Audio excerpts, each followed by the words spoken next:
Alors les rencontres inopinées, c'est comme ça au Salon du Livre. Quentin Mouron, bonjour. Bonjour. On s'amusait en disant que vous êtes un peu le bad boy de la littérature romande, mais on vous suit depuis 5-6 ans, 6 ans disons. Ouais. Et puis vous continuez à, non pas défrayer la chronique, mais à recueillir l'attention des journalistes, du public. Oui, je suis très heureux parce que c'est vrai que des fois on a l'impression que ça peut s'épuiser, que c'est une sorte de coup d'un soir la littérature. Oui, après votre premier roman, on s'est dit bon, et le second on y va oui. et puis après ça redescend. Oui. Et là c'est vrai que pour l'instant c'est pas redescendu, j'ai l'impression que ça s'est amplifié, peut-être que j'ai aussi trouvé une maturité supplémentaire dans l'expression, sans renoncer au côté âpre qui me caractérisait, mais en ayant peut-être une ampleur de vue supplémentaire qui fait que plus de gens se trouvent touchés peut-être par mes livres maintenant qu'auparavant. Ils se trouvent touchés ou ils se trouvent griffés et un peu dérangés quand même? Pour griffer, il faut toucher, disons, mais moi j'aime bien quand le toucher est un petit peu griffu, un petit peu râpeux.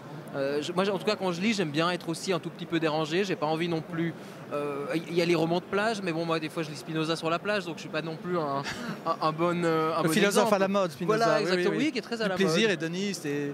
Voilà, exactement. Donc, votre dernier titre, ce que vous venez de sortir et donc, qui inonde, j'ose le dire, les réseaux sociaux avec des commentaires, etc.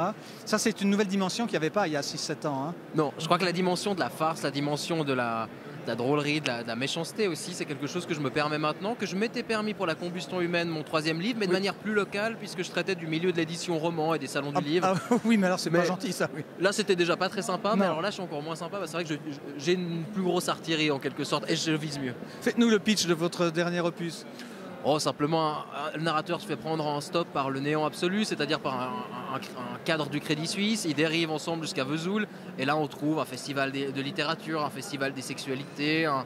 On trouve également, finalement, aussi la mort, puisque sont retranscrits les attentats de Charlie Hebdo depuis Vesoul. Donc, on n'a pas les attentats eux-mêmes qui sont, mais plutôt les réactions. Et qui, elles, par contre, étaient parfois assez drôles. On peut penser à la marche d'État des dictateurs dans Paris. On peut penser aux t-shirts qu'on a imprimés, au logo qu'on a déposé comme marque.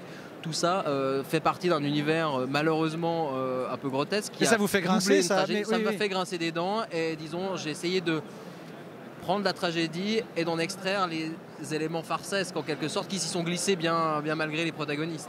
Mais les auteurs classiques, les Shakespeare et compagnie, ils savaient déjà ça. Donc Bien vous sûr. êtes dans une tradition très classique finalement. Très classique, je crois que Shakespeare savait ça, je crois que Rabelais savait ça, Cervantes savait ça, Diderot aussi, qu'on oublie que ce n'était pas juste un type qui a fait l'encyclopédie et qu'on enseigne dans les lycées.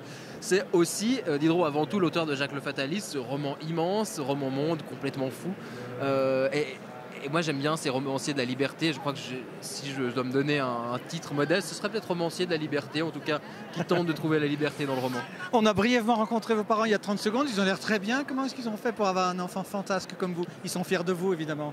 Je crois qu'ils sont assez fiers, mais mon père est artiste, il a exposé partout, aussi aux États-Unis, au Canada, donc on a... Oui, vous êtes un pied sur chaque continent. Ça, voilà, exactement. Puis ça vous donne une liberté, mais le Canada, c'est un peu comme la Suisse. Il y a des sectes, il y a des libertés, il y a des choses acceptées, des médecines parallèles. Oui, mais c'est plus grand, par contre. C'est la même chose en plus grand. Oui, et ça c'est à 2 jours et pas à 3 arrêts. C'est-à-dire que voilà, c'est pas un pays de vallée, c'est un pays d'immensité forestière, et ça, c'est quelque chose vous qui m'a beaucoup marqué. Vous le portez en vous, ça, quand même? Oui, quand même. Faut bien que je l'ai en moi parce que j'habite dans un tout petit appartement. Alors vous voyez, que je puisse avoir vous n'êtes pas dans une capsule à la japonaise quand même? Non, quand même pas encore. 1,5 m carré, oui. Non, pas encore, Dieu merci. Quoique finalement, ça peut être aussi une forme de liberté, mais j'ai pas l'impression que les gens le vivent très bien. En tout cas, moi, je suis content de pouvoir m'ébattre un tout petit peu. D'avoir un peu plus de place.